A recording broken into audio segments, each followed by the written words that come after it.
नमस्कार मित्रांनो, शाळा मित्र एज्युकेशन चॅनलवर आपले सहर्ष स्वागत आहे। आजच्या ह्या व्हिडिओमध्ये आपण इयत्ता 4थी आणि इयत्ता 7वी शिष्यवृत्ती परीक्षेचा निकाल जाहीर झालेला आहे। तो निकाल ऑनलाईन पद्धतीने मोबाईलवर कसा बघायचा ते समजून घेणार आहोत। यासाठी सर्वप्रथम आपल्याला कोणतेही एक वेब ब्राउझर ओपन करायचं आहे। हे वेब ब्राउझर ओपन केलेलं आहे। सर्च बॉक्समध्ये आपल्याला MSCE असं नाव टाईप करायचं आहे। बघा, मी या ठिकाणी MSCE नाव टाईप केलेलं आहे। आता सर्वप्रथम जे नाव दिसतंय आपल्याला त्या नावावरती आपल्याला क्लिक करायचं आहे।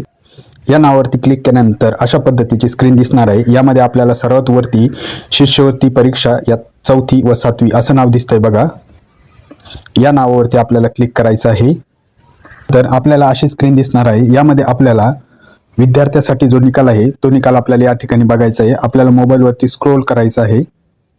स्क्रोल केल्यानंतर आपण या ठिकाणी बघू शकतो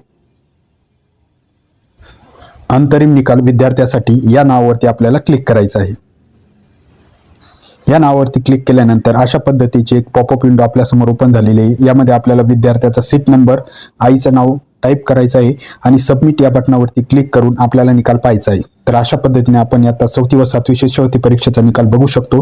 विद्यार्थी मित्रांनो, जर तुम्हाला निकाल पाहण्यात अडचण येत असेल तर कमेंट बॉक्समध्ये कळवा, आम्ही तुम्हाला नक्कीच मदत करण्याचा प्रयत्न करू।